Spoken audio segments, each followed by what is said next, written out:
दोस्तों, दिव्या साहित्य संग्रह में आपका स्वागत है। आज हम देखेंगे गद्य खंड में गद्य विधाओं में नाटक, निबंध, कहानी सभी आते हैं। तो आज हम मुंशी प्रेमचंद जी के एक प्रमुख नाटक कहानी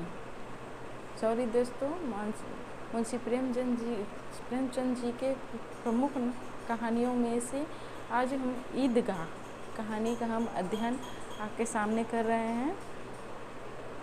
बहुत प्रसिद्ध कहानियों में से ईदगाह कहानी प्रमुख है, जिनका अध्ययन आज हम साथ मिलकर करेंगे। तो आइए सबसे पहले हम देखते हैं मुंशी प्रेमचंद जी का सामान्य अध्ययन।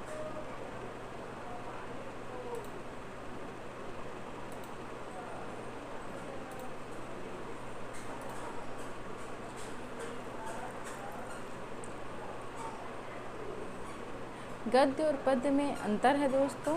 पद्य कविताएं होती हैं और गद्य कहानी, नाटक, रेखा चित्र, संस्मरण जितनी हैं सारी विधाएं, कहानी, नाटक सभी गद्य विधा के अंतर्गत आती है।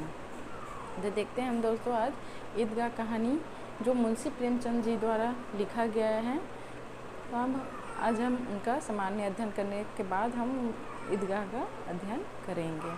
तो देखते हैं दोस्तों, प्रेमचंद जी का जन्म वाराणसी जिले के लम्ही ग्राम में हुआ था। प्रेमचंद जी का जन्म कहाँ हुआ था? लम्ही ग्राम में। कहाँ है वो? वाराणसी जिले में। उनका मूल नाम धनपत राय था। उनका मूल नाम क्या था दोस्तों? धनपत राय। प्रेमचंद का प्रारंभिक शिक्षा वाराणसी में हुई है। जितने भी बीए अध्ययनरत छात्र हैं उन सभी के लिए लघु उत्तरीय प्रश्न यहीं से बनते हैं कि मुंशी प्रेमचंद जी का जन्म कहाँ हुआ था। तो आप बता सकते हैं वाराणसी जिले लम्ही ग्राम में हुआ था। जो अति लघु उत्तरीय प्रश्न होते हैं वही यहीं से बनते हैं कि उनका मूल नाम क्या था। तो उनका मूल नाम धनपत राय था। प्रेमचंद की प्रारंभिक शिक्षा वाराणसी में हुई थी। मैट्रिक के बाद वे अध्यापन करने लगे। स्वाध्याय के रूप में ही उन्होंने बीए तक शिक्षा प्राप्त ग्रहण की। असहयोग आंदोलन के दौरान उन्होंने सरकारी नौकरी से त्यागपत्र दे दिया और पूरी तरह लेखन कार्य के प्रति समर्पित हो गए। प्रेमचंद ने अपने लेखन की शुरुआत पहले उर्दू में नवाब राय के नाम से की, बाद में हिंदी में लिखने लगे। सबसे पहले उन्होंने क्या है, उर्दू में नवाब राय के नाम से उन्होंने लिखना प्रारंभ किया था। उसके बाद उन्होंने हिंदी में लिखने लगे। उन्होंने अपने साहित्य में किसानों, दलितों, नारियों की वेदना और वर्ण व्यवस्था की कुरीतियों का मार्मिक चित्रण किया है। वे साहित्य को स्वतः सुखायन मानकर सामाजिक परिवर्तन के एक सशक्त माध्यम मानते थे। वे एक ऐसे साहित्यकार थे दोस्तों जो समाज के वास्तविक स्थिति को पैनी दृष्टि से देखने की शक्ति रखते थे। उन्होंने समाज सुधार और राष्ट्रीय भावना से ओतप्रोत अनेक उपन्यासों एवं कहानियों की रचना की। कथा संगठन, चरित्र चित्रण, कथोपकथन आदि की दृष्टि से उनकी रचनाएं बेजोड़ हैं। कहानियाँ हमेशा 6 तत्वों होता है: कथोपकथन, संवाद, देश काल वातावरण, पात्र और चरित्र चित्रण, भाषा शैली, उद्देश्य। इन 6 तत्वों के मेल से क्या है, कहानी का निर्माण होता है। एक सफल नाटक में इन सभी तत्वों का समावेश अत्यंत आवश्यक है। इन सभी तत्वों का समावेश प्रेमचंद के कहानियों में परिपूर्ण रूप से देखा जा सकता है। बहुत सजीव, मुहावरेदार और बोलचाल के निकट थी। उनकी भाषा क्या थी? बहुत सजीव, मुहावरेदार और बोलचाल के निकट थी। हिंदी भाषा को लोकप्रिय बनाने में उनकी विशेष योगदान रहा है। संस्कृत के प्रचलित शब्दों के साथ साथ उर्दू की वाणी इसकी विशेषता है, जिसने हिंदी कथा भाषा को नया आयाम दिया। इनकी प्रमुख कृतियां हैं मानसरोवर जो 8 भागों में है, गुप्तधन 2 भाग, कहानी संग्रह, निर्मला, सेवा सदन, प्रेमाश्रय, रंगभूमि, कर्मभूमि, गबन, गोदान। इनके गोदान और गबन प्रमुख उपन्यास हैं जिनका अध्ययन मेरा मानना चाहिए कि हर एक व्यक्ति को गोदान और गबन उपन्यासों का अध्ययन करना चाहिए, जिसमें जीवन की सभी परिस्थितियों का वर्णन, एक गोदान में एक कृषक की जीवन में पूरे व्यथा का चित्रण है। उसके हर एक पन्नों को पढ़ने से हमारे आँखों में आंसू आ जाते हैं। करबला संग्राम, प्रेम की वेदी नाटक, विविध प्रसंग, 3 खंडों में साहित्यिक और राजनीतिक निबंधों का संग्रह। कुछ विचार। साहित्यिक निबंध। उन्होंने मधुरी, हंस, मर्यादा, जागरण आदि पत्रिकाओं का संपादन भी किया। इस पाठ्य पुस्तक में उनकी ईदगाह कहानी दी गई है। हिंदी में बाल मनोविज्ञान से संबंधित कहानियाँ बहुत कम लिखी गई है। प्रेमचंद उन दुर्बल काव्यकारों में से हैं। उन्होंने पूरी प्रामाणिकता एवं तन्मयता के साथ बाल जीवन को अपनी कहानियों में जगह दी है। उनकी कहानियाँ भारत की साझी संस्कृति एवं ग्रामीण जीवन के विविध रंगों से सराबोर है। ईदगाह प्रेमचंद की इन विशेषताओं को अभिव्यक्त करने वाली प्रतिनिधि कहानी है। इस कहानी में ईद जैसे महत्वपूर्ण त्यौहार को आधार बनाकर ग्रामीण मुस्लिम जीवन का सुंदर चित्र प्रस्तुत किया गया है। हामिद का चरित्र हमें बताता है कि अभाव उम्र से पहले बच्चा में कैसे बड़ों जैसी समझदारी पैदा कर देता है। मेले में हामिद अपनी हर चाह का संयम रखने में विजयी होता है। साथ ही रुस्तमे हिंद चिमटे के माध्यम से प्रेमचंद ने श्रम के सौंदर्य महत्व को भी उद्घाटित किया है। चित्रात्मक भाषा की दृष्टि से भी यह कहानी अनूठी कहानी है। तो आइए हम ईदगाह कहानी का प्रारंभ करते हैं।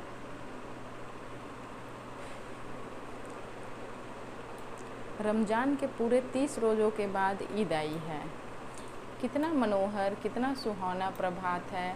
वृक्षों पर कुछ अजीब हरियाली है, खेतों में कुछ अजीब रौनक है, आसमान पर कुछ अजीब लालिमा है। आज का सूर्य देखो कितना प्यारा, कितना शीतल और मानो संसार की ईद को बधाई दे रहा है। गांव में इतनी हलचल है, ईदगाह जाने की तैयारियां हो रही है।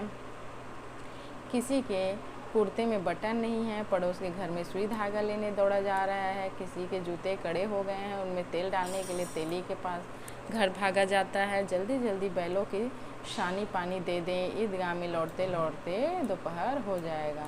3 कोस का पैदल रास्ता, फिर सैकड़ों आदमियों का मिलना भेंटना। कितने दूर में मेला लगा हुआ था।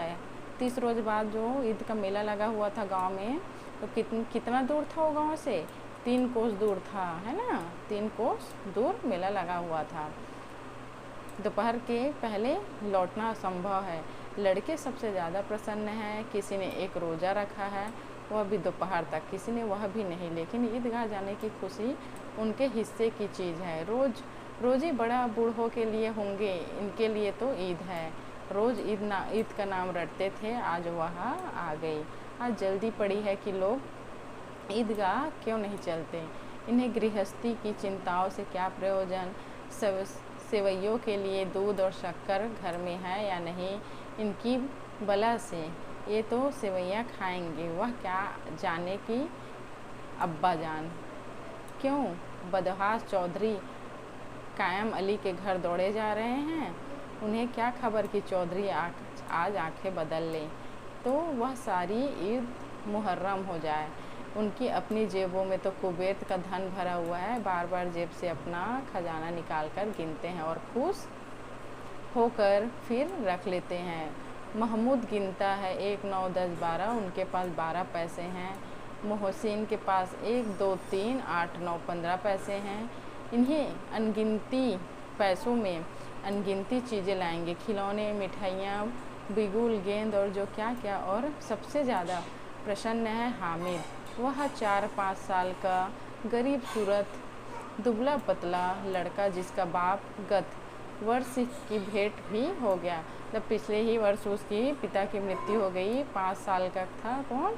गरीब हामिद, 5 साल का हामिद। मोहम्मद के पास कितने पैसे थे? 12। मोहसिन के पास कितने पैसे थे? 15 पैसे थे। और हामिद के जो 5 साल का गरीब बच्चा था, उसके पिता की क्या पिछले वर्ष मृत्यु हो गई। और माँ ना जाने क्यों पीली होती होती एक दिन मर गई।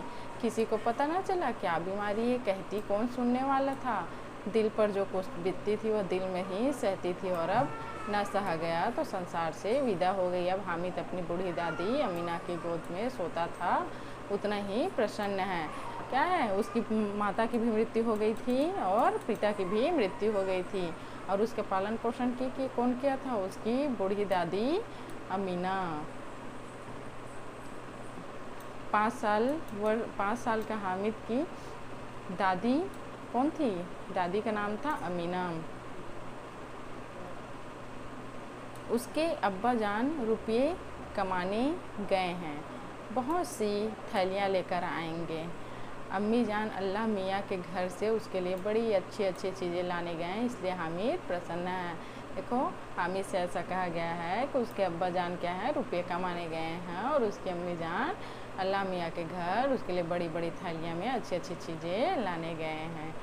आशा तो बड़ी चीज़ है, और फिर बच्चों की आशा, उनकी कल्पना तो राई का पर्वत बना लेती है। हामिद के पाँव में जूते नहीं, सिर पर एक पुरानी टोपी है जिसका गोटा काला पड़ गया है, और फिर भी वह प्रसन्न है। जब उसके अब्बा जान थैलियाँ और अम्मी जान नियामतें लेकर आएंगी तो वह दिल के अरमान निकाल लेगा। तब देखेगा महमूद, मोहसिन, नूरे और सम्मी कहाँ से उतने पैसे निकालेंगे। अभागिन अमीना अपनी कोठरी में बैठी रो रही है। आज ईद का दिन है, उसके घर में दाना नहीं। आज आबिद होती तो क्या इसी तरह ईद आती और चली जाती। इसी अंधकार और निराशा में वो डूबी जा रहा है, लेकिन बुलाया था इस निगोड़ी ईद को। इस घर में उसका काम नहीं, लेकिन हामिद, उसे किसी के मरने जीने से क्या मतलब। उसके अंदर प्रकाश है, बाहर आशा। विपत्ति अपना सारा दलबल लेकर आए हैं। हामिद की आनंद भरी चितवन उसके विध्वंस कर देगी। हामिद भीतर जाकर दादी से कहता है, तुम डरना नहीं अम्मा, मैं सबसे पहले आऊँगा, बिल्कुल न डरना। अमीना का दिल का चोट रहा है। गांव के बच्चे अपने अपने बाप के साथ जा रहे हैं। हामिद का बाप अमीना के सिवा और कौन है। हामिद के पास अमीना के सिवा और कौन है, उसे कैसे अकेले में मेला जाने दे। हामिद क्या है, मेला जा रहा है, लेकिन अमीना क्या है, डर रही है, क्योंकि अमीना हामिद की न तो माता है न पिता है, केवल अमीना है क्या उसका पालन पोषण कर रही। अमीना कौन है, हामिद की बूढ़ी दादी। उसे कैसे अकेले मेले जाने दे। उस भीड़ भाड़ में बच्चा कहीं खो जाए तो क्या हो। नहीं, अमीना उसे यूँ ना जाने देगी। नन्ही सी जान 3 कोस चलेगा, कैसे पैर में छाले पड़ जाएंगे, जूते भी तो नहीं हैं। वह थोड़ी थोड़ी दूर पर उसे गोद ले लेगी, लेकिन यहाँ सेवैया कौन पकाएगा। पैसे होते तो लौटते लौटते तक सामग्री जमा करके चटपट बना लेती। यहाँ तो घंटों चीज़ें जमा करते लगेंगे। मांगे ही का है तो भरोसा ठहरा। उस दिन भी फहीमन के कपड़े सिले थे, 8 आने पैसे मिले थे। अमीना दादी क्या कपड़े सिल के पैसे जमा करती थी, और उसी से क्या ईद आया था तो ईद में क्या सेवैयाँ खिलाते हैं, तो उसके लिए उसे वहाँ पैसे इकट्ठे करके सेवैयाँ बनाने के लिए वहाँ रुकना पड़ा। तो हामिद को अकेले जाना पड़ रहा था। उस अठन्नी का ईमान किसी तरह बचाती चली आती थी इस ईद के लिए, लेकिन कल ग्वालन सिर पर सवार हो गई तो क्या करती। हामिद के लिए कुछ नहीं है तो 2 पैसों का दूध तो चाहिए ही। अब तो कुल 2 आने पैसे बचे रहे, 3 पैसे हामिद के जेब में, 5 अमीना के बटुए में। यही तो बिसात है। देखो सिलाई करके क्या है, अठन्नी 8 पैसे मिले थे, उसे 8 पैसे मिले हुए थे। तो क्या है, उसे हामिद के लिए दूध खरीदा और हामिद को मेले जाने के लिए क्या है 3 पैसे दी। हामिद को मेले जाने के लिए कितने दिए, उसकी दादी 3 पैसे दी। और ईद का त्यौहार अल्लाह ही बड़ा बेड़ा पाल लगाए। धोबन और नाइन और मेहतारनी और चूड़ीहारी सभी तो आएंगे। सभी को सेवैयाँ चाहिए, और थोड़ा किसी को आंखें नहीं लगता। किस किस से मुँह चुराएगी, और मुँह क्यों चुराए। साल भर का त्यौहार है, ज़िंदगी खैरियत सी रहे, उनको तकदीर भी तो उसी के साथ है। बच्चों को खुदा सलामत रखे, दिन भी कट जाएंगे। गांव से मेला चला और बच्चों के साथ हामिद भी जा रहा था। कभी कभी सबके सब दौड़कर आगे निकल जाते हैं, फिर किसी पेड़ के नीचे खड़े होकर साथ वाला का इंतज़ार करते हैं। यह लोग क्यों इतना धीरे धीरे चल रहे हैं। हामिद के पैरों में तो जैसे पर लग गए हों। वह कभी थक सकता है। शहर का दामन आ गया। सड़क के दोनों ओर अमीरों के बगीचे हैं। पक्की 4 दीवारी बनी हुई है। पेड़ों में आम और लीचियाँ लगी हुई हैं। कभी कभी कोई लड़का ककड़ी उठाकर आम पर निशाना लगाता है, ककड़ी नहीं लकड़ी उठाकर, लकड़ी भी नहीं कंकड़ उठाकर आम पर निशाना लगाता है। क्या सभी गांव के सभी लड़के जो बच्चे थे वो मिलके क्या है मेला देखने, ईद का जो मेला लगा हुआ था उसे देखने, गांव से कितने दूर पे थे हम, 3 कोस दूर पे था, उसे देखने के लिए क्या है सभी मिलकर जा रहे थे। और देखते हैं रास्ते में क्या है, अमीरों की बड़ी बड़ी दीवारें हैं, इमारतें हैं, घरें हैं, उनके घर की बड़ी बड़ी दीवारें हुए हैं, दीवारी बनी हुई हैं, अमीरों के बगीचे हैं, जिसे क्या है बीच में वो कंकड़ उठा उठा कर मारते हैं, निशाना लगाते हैं आम पर। माली अंदर से गाली देता हुआ निकलता है, लड़के वहाँ से एक फलाव पर हैं, खूब हंस रहे हैं, माली को कैसा उल्लू बनाया। यह सब सोच सोच के बच्चे एक दूसरे से बात कर करके ऐसे आम को निशाना लगा के ऐसे भागते थे, माली जैसे बाहर आते थे और इन लोग भाग जाते थे, तो बोल बोल के सब खूब हंसते थे। बड़ी बड़ी इमारतें आने लगी, यह अदालत है, यह कॉलेज है, यह क्लब घर, इतने बड़े कॉलेज में कितने लड़के पढ़ते होंगे, सब लड़के नहीं जी, बड़े बड़े आदमी हैं सच, उनकी बड़ी बड़ी मूछें हैं, इतने बड़े हो गए हैं, अभी तक पढ़ने जाते हैं, ना जाने कब तक पढ़ेंगे और क्या करेंगे इतना पढ़कर। हामिद के मदरसे में तो 2-3 बड़े बड़े लड़के हैं, बिल्कुल 3 कौड़ी के, रोज़ मार खात है काम से जो जी चुराने वाले, इस जगह भी उसी तरह के लोग होते होंगे। सब कॉलेज वगैरह को देख के क्या है ऐसा सभी सोच रहे हैं। क्लब घर में जादू होता है, सुना है वहाँ मुर्दे की खोपड़ियाँ दौड़ती है और बड़े बड़े तमाशे होते हैं, पर किसी को अंदर नहीं जाने देते। और यहाँ शाम को साहब लोग खेलते हैं, बड़े बड़े आदमी खेलते हैं, मुच्छो दाढ़ी वाली और मेमे भी खेलती हैं। सच सच हमारा अम्मा को वह दे दो, क्या नाम है, बैठ तू उसे पकड़ ही ना सके, घुमाते ही लुढ़क जाए। महमूद ने कहा। हमारी अम्मी जान का तो हाथ कांपने लगे, अल्लाह कसम। मोहसिन बोला, चलो मनु आटा पीस डालती है, ज़रा सा बैठ पकड़ लेंगे तो हाथ कांपने लगेंगे। सैकड़ों घड़े पानी रोज़ निकालती है, 5 घड़े तो तेरे भैंस पी जाते हैं, किसी मेम की एक घड़ा पानी भरना पड़े तो आंखों तले अंधेरा हो जाए। महमूद कहता है, लेकिन दौड़ती तो नहीं, उछल कूद तो नहीं सकती। मोहसिन, हाँ उछल कूद तो नहीं सकती, लेकिन उस दिन मेरी गाय खुल गई थी और चौधरी के खेत में जा पड़ी थी, तो अम्मा इतनी तेज़ दौड़ी कि मैं उन्हें ना पा सका। सच, आगे चल। हलवाइयों की दुकान शुरू हुई, आज खूब सजी हुई थी, इतनी मिठाइयाँ कौन खाता है, देखो ना, एक एक दुकान पर मनो होंगी। सुना है रात को जिन्नात आकर खरीद ले जाते हैं। अब्बा कहते थे कि आधी रात को एक आदमी हर दुकान पर जाता है और जितनी माल बचा होता है वह तुलवा लेता है और सचमुच के रुपये देता है। देखो सब बाल मनो के यहाँ बताया गया है ना, सभी क्या बच्चे मोहसिन हामिद सभी बड़ी बड़ी 3 कोस जो दूर अपने गांव से चल के ईद देखने जा रहे हैं, सभी क्या है रास्ते में पड़ने वाली हर चीज़ों को, हर इमारतें, हर दुकानों सभी के बारे में चर्चा करते हुए अपने में वो मज़े से जा रहे हैं। हामिद को यकीन न आया, ऐसे रुपये जिन्नात को कहाँ से मिल जाएंगे। मोहसिन ने कहा, जिन्नात को रुपये की क्या कमी, खजाने में चाहे चले, लोहे के दरवाजे तक उन्हें रोक सकते जनाब, आप ही किस फेर में हैं। हीरे जौरात तक उनके पास रहते हैं, जिससे खुश हो गए उसे टोकरी जौरात दे दिए, अभी यही बैठे हैं, 5 मिनट में कलकत्ता पहुंच जाए। हामिद ने फिर पूछा, जिन्नात बहुत बड़े होते होंगे।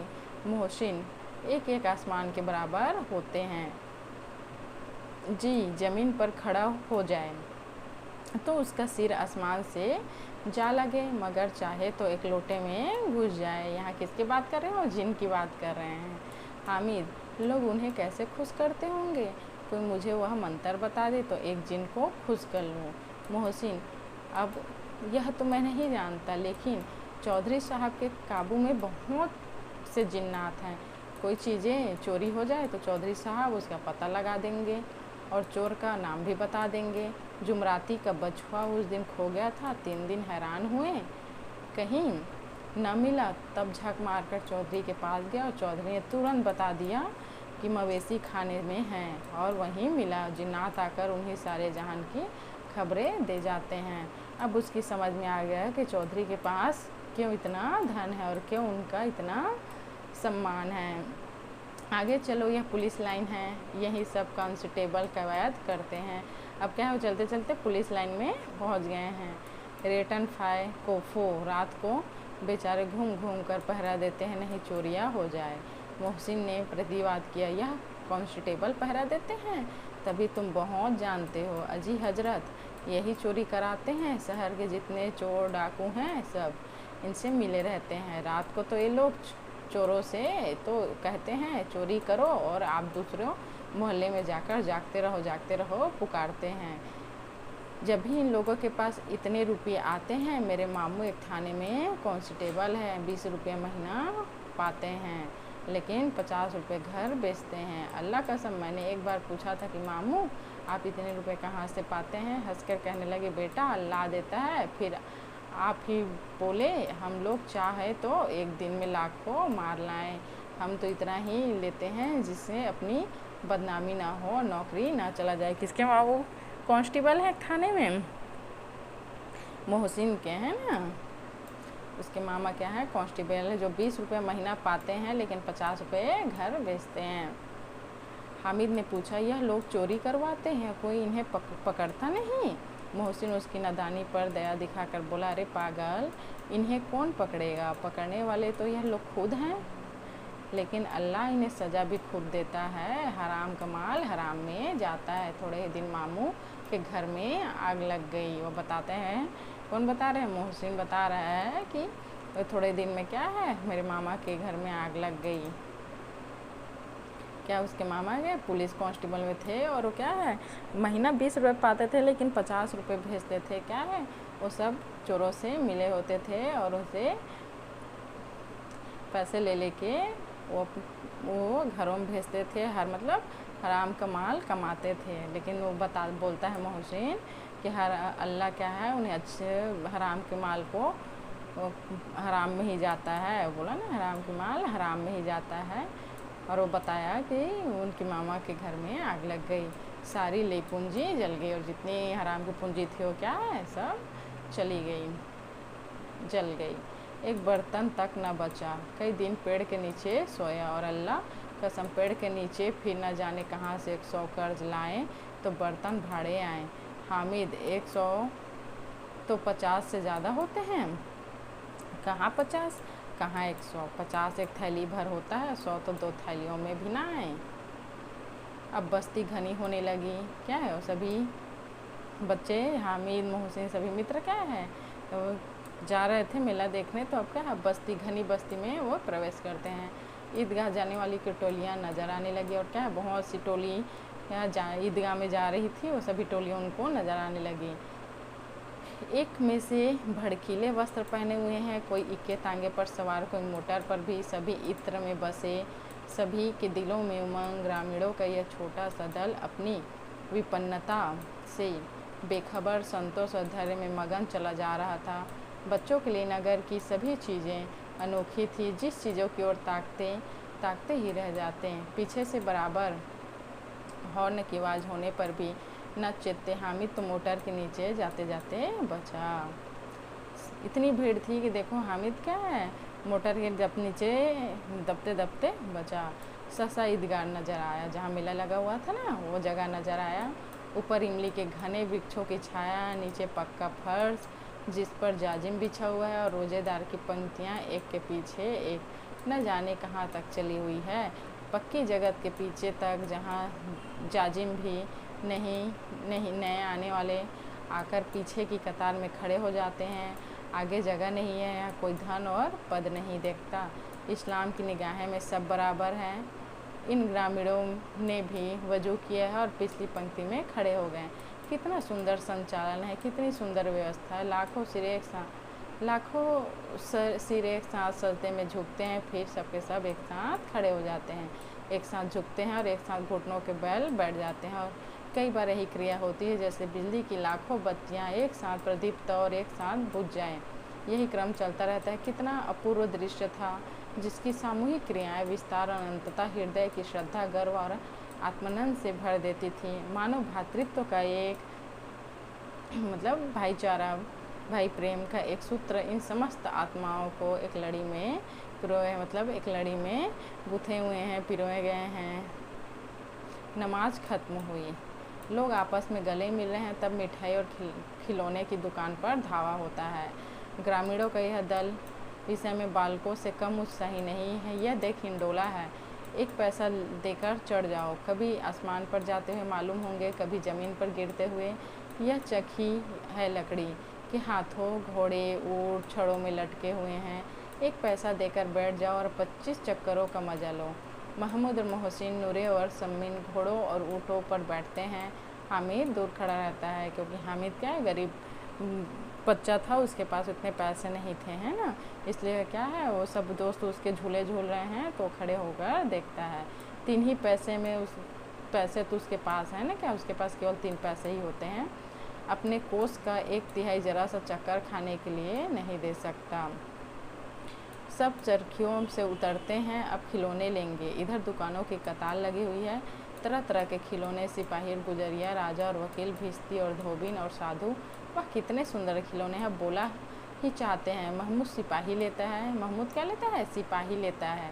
खाकी वर्दी और लाल पगड़ी वाला, कंधे पर बंदूक रखे हुए मालूम होता है, अभी कवायद के लिए चला आ रहा है। मोहसिन को भिश्ती पसंद आती है,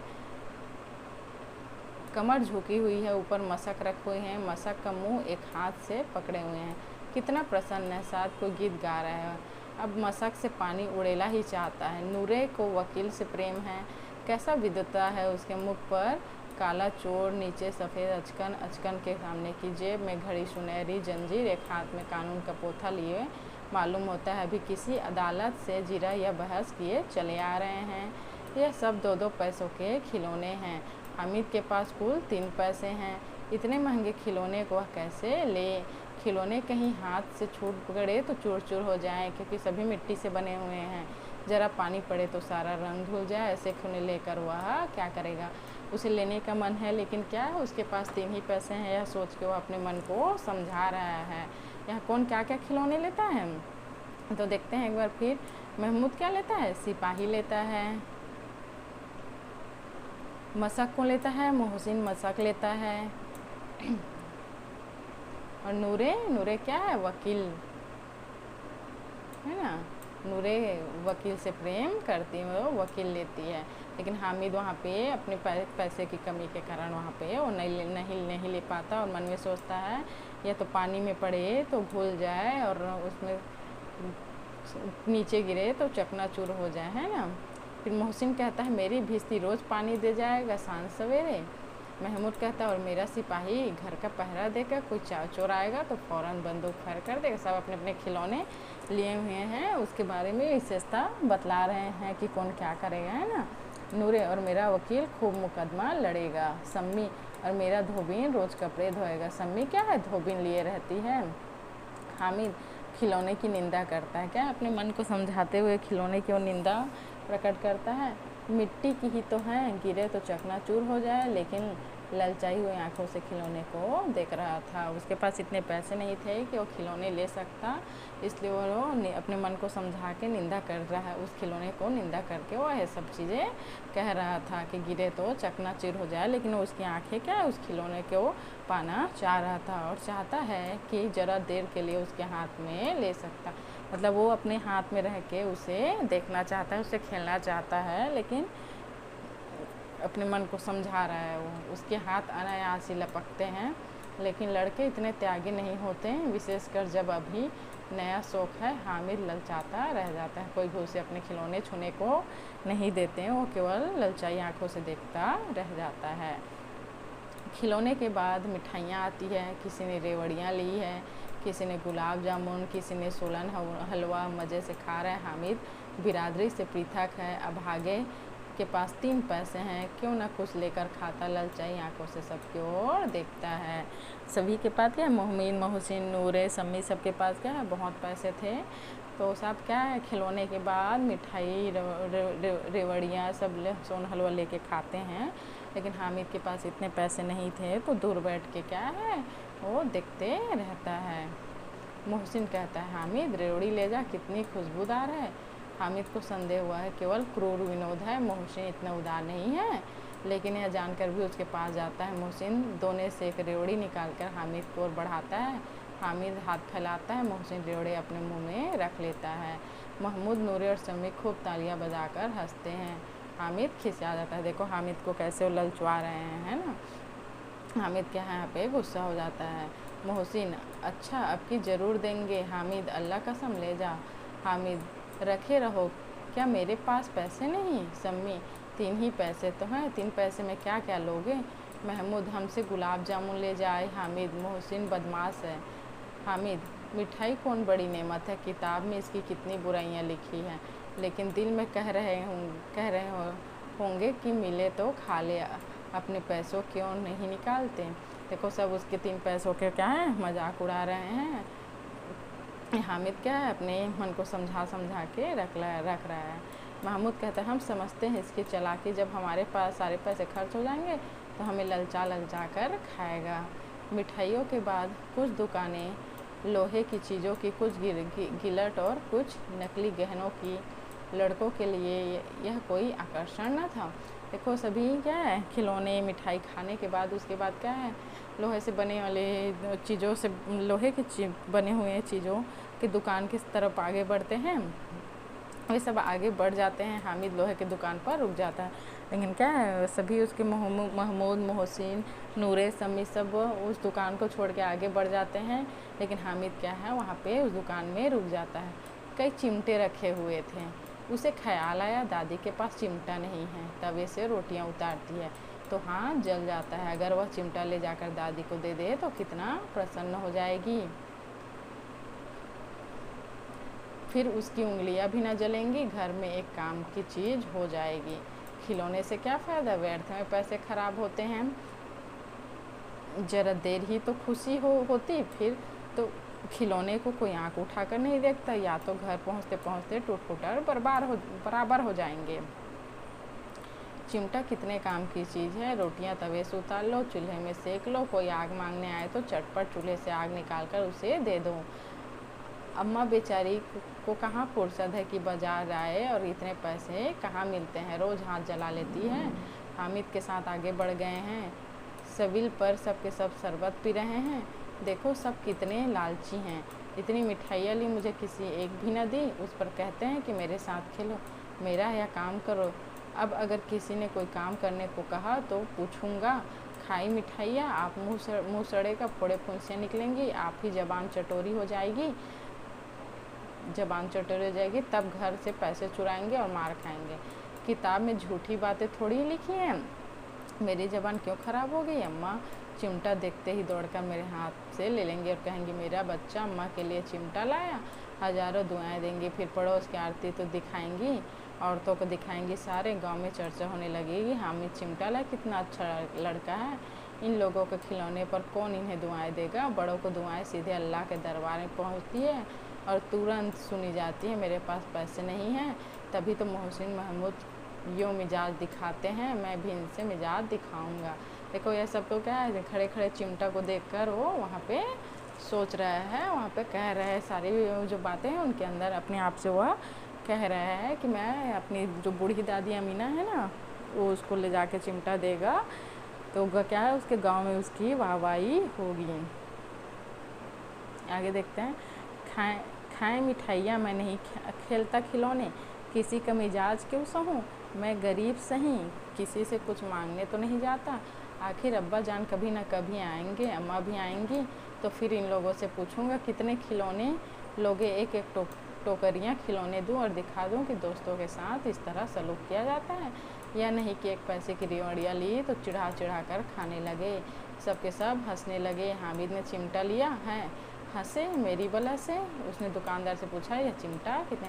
ये सारी बातें अपने मन में चला के उसके बाद वह सोच के उसके बाद वो चिमटा वाले, लोहे की दुकान में चिमटा वाले पूछता है दुकानदार से, यह चिमटा कितने की है। दुकानदार ने उसकी ओर देखा, कोई आदमी साथ में देखकर कहा, तुम्हारे काम का नहीं है जी, बिकाऊ है कि नहीं।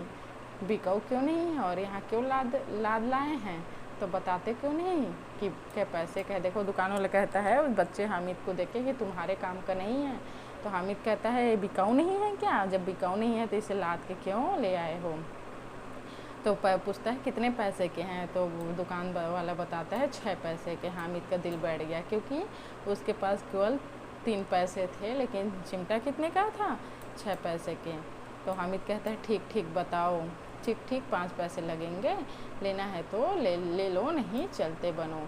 वो कहता है कि दुकान वाला कहता है कि 5 पैसे लगा दूंगा, लेना है तो ले लो, नहीं तो यहाँ से चलते बनो।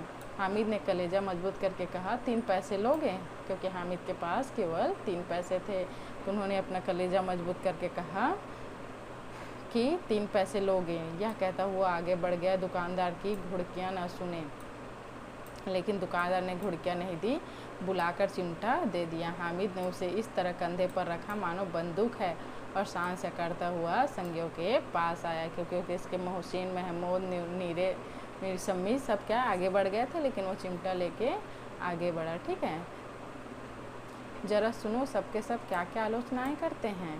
देखो उसके चिमटे देख के फिर क्या क्या आलोचना होते हैं, उधर आगे देखते हैं। मोहसिन ने हंसकर कहा यह चिमटा क्यों लाया पगले, इसका क्या करेगा। हामिद ने चिमटे की ज़मीन पर पटक कर कहा जरा अपनी भस्ती ज़मीन पर गिरा दे, सारी पसलियाँ चूर चूर हो जाएं। देखो हामिद मोहसिन चिढ़ा रहा था कि चिमटा खरीद के क्यों लाया है, तो मोहसिन क्या खरीदा हुआ था, भिस्ती। तो कहता है अपनी भिस्ती ज़मीन पर पटक के दिखा, है ना। हामिद जो होता है अपना चिमटा नीचे पटक देता है और कहता है कि ज़रा अपनी भिस्ती ज़मीन पर पटक के दिखा, उसकी पसलियाँ चूर चूर हो जाएंगी। फिर महमूद बोलता है तो ये चिमटा कोई खिलौना है, तो हामिद कहता है खिलौना क्यों नहीं, अभी कंधे पर रखा बंदूक हो गई, हाथ में लिया है फ़कीरों का चिमटा हो गया, चाहो तो इसे मजीरे का काम ले सकता हूँ, एक चिमटा जमा दूँ, तुम लोगों के सारे खिलौनों की जान निकल जाए। तुम्हारे खिलौने कितना ही जोर लगाए, मेरे चिमटे का बाल भी बांका नहीं कर सकते, मेरा बहादुर शेर चिमटा। सम्मी ने खंजरी ली थी, प्रभावित होकर बोला मेरी खंजरी से बदलोगे, 2 आने की है। देखो 2 आने में क्या ली थी, सम्मी खंजरी ली थी, है ना। तो कहती है कि मेरे खंजरी से तुम अपना चिमटा बदल लो, 2 आने की है। हामिद ने खंजरी की ओर उपेक्षा से देखा, मेरा चिमटा चाहे तो तुम्हारे खंजरी का पेट फाड़ डाले, बस एक चमड़े की झिल्ली लगा दी है। ढप ढप बोलने लगी, जरा सा पानी लग जाए तो ख़त्म हो जाए, मेरा बहादुर चिमटा आग में, पानी में, आंधी में, तूफान में बराबर डटा खड़ा रहेगा। अपने चिमटे की तारीफ करते हुए सभी अपने मित्रों को कहता है। चिमटे ने सभी को मोहित कर लिया। हामिद के द्वारा लिया गया जो चिमटा है वो उसके महमूद, मोहसिन, शम्मी, नूरे सभी क्या उससे प्रभावित हो गए हैं, है ना। लेकिन अब पैसे किसके पास धरे हैं, सभी ने तो उन्होंने खिलौने और मिठाइयाँ लेके क्या अपने पैसे ख़त्म कर डाले थे। फिर मेले से दूर निकल आए हैं। 9 कब के कब बज गए, धूप तेज हो रही है, घर पहुंचने की जल्दी हो रही है। बाप से जिद भी करे तो चिमटा नहीं मिल सकता। हामिद है बड़ा चढ़ाक, इसलिए बदमाश ने अपने पैसे बचा रखे थे।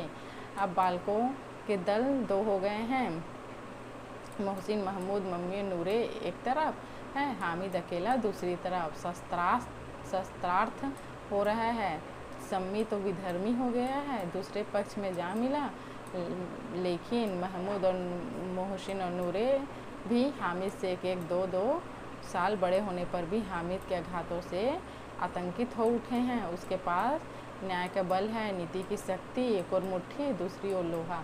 जो इस वक्त अपने को फौलाद कह रहा है वह अज्ञे है, घातक है। अगर कोई शेर आ जाए तो मियाँ भिस्ती का छक्के छूट जाए, मियाँ सिपाही मिट्टी की बंदूक छोड़कर भागे, वकील साहब की नानी मर जाए, चोगे में मुंह छिपाकर ज़मीन पर लेट जाए, मगर यह चिमटा, यह बहादुर, यह रुस्तम हिंद लपक कर शेर की गर्दन पर सवार हो जाएगा, उसकी आंखें निकाल लेगा। मोहसिन ने एड़ी चोटी का जोर लगाकर कहा, अच्छा पानी तो नहीं भर सकता।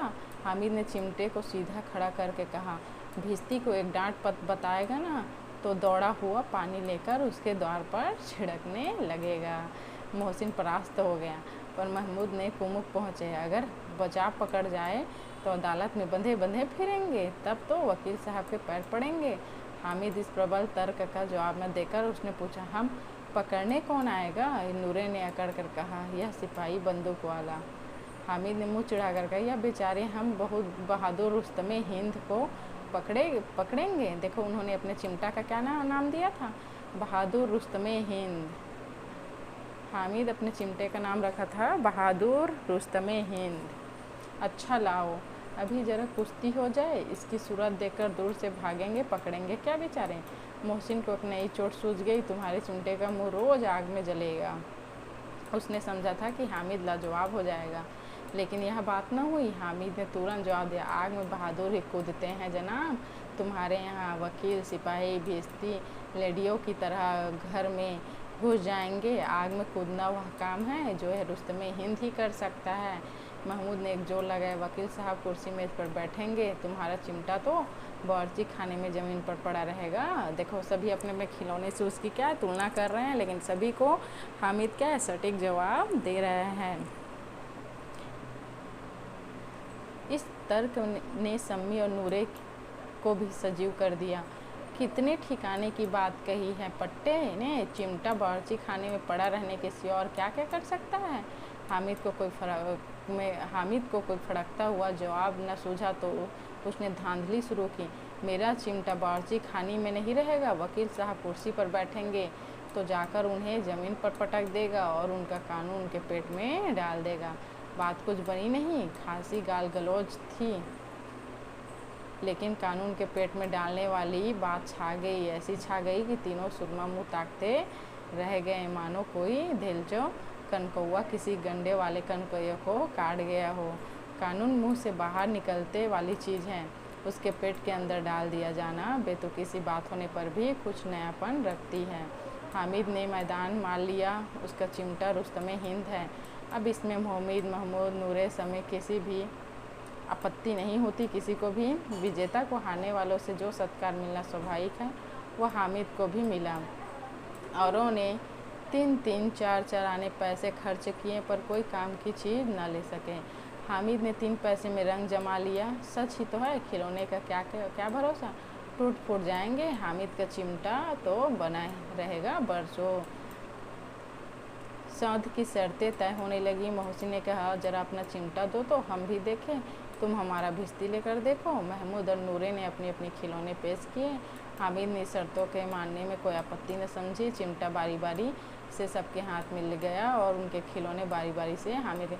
देखो इससे पहले क्या है, हामिद के पास कोई खिलौना नहीं, तो पैसे नहीं थे तो लिया नहीं था, तो उससे पहले उसे अपने खिलौने छूने के लिए कोई दे नहीं रहे थे। लेकिन जैसे ही वो अपने चिमटे की तारीफ़ कर उसे बहुत ही अच्छा बताया तो बदले में सभी उसे अपने खिलौने देने लगे और चिमटे को अपने हाथों में एक एक बारी करके लेने लगे। हामिद ने हारने वालों के आंसू पोंछे, मैं तुम्हें चिढ़ा रहा था, सच यह चिमटा भला इन खिलौने की क्या बराबरी करेगा, मालूम होता है। अब बोले, लेकिन मोहसिन की पार्टी तो इस दिलासे से संतोष नहीं होता। चिमटे की सिक्का खूब बढ़ गया है, चिपका हुआ टिकट अब पानी में नहीं छूट रहा है। मोहसिन, लेकिन इन खिलौने के लिए कोई हमें दुआ तो ना देगा। महमूद, दुआ के लिए फिरते हो, उल्टे मारना पड़े। अम्मा ज़रूर कहेंगी कि मिले कि यही मिट्टी के लिए खिलौने तुम्हें मिले। हामिद को स्वीकार करना पड़ा कि खिलौने को देखकर किसी की माँ इतनी खुश न होगी जितनी दादी चिमटे को देखकर होंगी। 3 पैसों की ही तो है, उसे सब कुछ करना था और उन पैसों के इस उपयोग पर पछतावे ही बिल्कुल ज़रूरत न थी। फिर अब चिमटा रुस्तम हिंद है और सभी खिलौने का बादशाह। रास्ते में महमूद को भूख लगी, उसके बाप ने केले आने को दिए। उसके बाप ने केले खाने को दिए। कौन? महमूद ने केवल हामिद को साझी बनाया। उसके अन्य मित्र मुँह ताकते रह गए। यह उस चिमटे का प्रसाद था। 11 बजे गांव में हलचल मच गई। मेले वाले आ गए। कितने बजे? 11 बजे। मोहसिन की छोटी बहन दौड़ कर भिश्ती और उसके हाथ से छीन लिया और खुशी के मारे उछली तो मियाँ भिश्ती नीचे आ रहे हैं और सुल्लोक सिधा रहे हैं ना, मतलब उसकी भिश्ती नीचे गिर गई और टूट गई। इस पर भाई बहन में मारपीट हुई, दोनों खूब रोए। उसकी अम्मा यह सुनकर और बिगड़े और दोनों के ऊपर 2-2 चांटे और लगाएं। मियाँ नूरे के वकील का अंत उनके प्रतिष्ठा अनुकूल इससे ज़्यादा गौरवमय हुआ। वकील जमीन पर या तोप पर तो नहीं बैठ सकता, उसकी मर्यादा का विचार करना ही होगा। दीवार में तो 2 खूंटियाँ गाड़ी गई, उन पर लकड़ी का एक पटरा रखा गया, पटरे पर कागज़ का कालीन बिछाया गया।